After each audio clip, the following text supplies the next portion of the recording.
បងប្អូនស៊ូមួយតើបងប្អូនជឿទៅលើនិស្ស័យនិងវាសនាទេបើសម្រាប់ខ្ញុំជឿរយៈពេល30ឆ្នាំមកនេះវាគឺជាលើកទី1ហើយដែលខ្ញុំបានមកទេសនាថ្ងៃរះចំកំពូលប្រាសាទអង្គរវាពិតជាអស្ចារ្យអច្ឆរិយពិតតែម្ដងដែលសឹងតែមិនជឿនឹងភ្នែករបស់ខ្ញុំអញ្ញបានថាខ្ញុំគឺជាកូនខ្មែរមួយរូប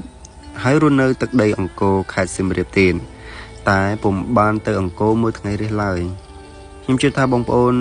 នៅខេត្តសៀមរាបក៏ដូចខ្ញុំដែរតែថ្ងៃមួយនៅពេលដែលយើងមិនបានព្រៀងទុកស្រាប់តែរឿងនឹងបានកើតឡើងតើវាគឺជាភាពចៃដន្យឬក៏និស្ស័យបែបណាអញ្ញបានថាពុំមែនខ្ញុំមិនធ្លាប់ទៅអង្គរវត្តពីមុននោះទេតែសម្រាប់ថ្ងៃរះចំកំពូលប្រាសាទអង្គរឬក៏គេហៅថាថ្ងៃសមរាត្រីហ្នឹងវាគឺជាលើកទី1សម្រាប់ខ្ញុំ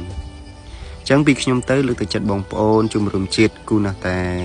បានទៅមើលថ្ងៃរះឲ្យបានម្ដងក្នុងមួយជីវិត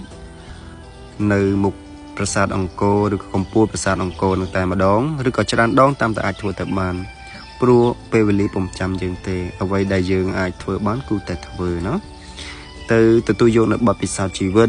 កសាងប្រវត្តិសាស្ត្រផ្ទាល់ខ្លួននៅភាពរីកចម្រើនភាពសប្បាយរីករាយអភិវឌ្ឍខ្លួននិងបោះចោលនៅភាពសៅហ្មងទុកព្រួយបង្កើតនៅអ្វីថ្មីសម្រាប់ខ្លួនឯងនិងភាពរីកចម្រើនផ្ទាល់ខ្លួនចឹងវីដេអូមានតែប៉ុណ្ណឹងក៏សូមអរគុណសម្រាប់ការទស្សនាវីដេអូនេះជួបគ្នានៅវីដេអូក្រោយបើសិនជាចូលចិត្តជួយ like follow ម្នាក់មួយអរគុណច្រើនជម្រាបលា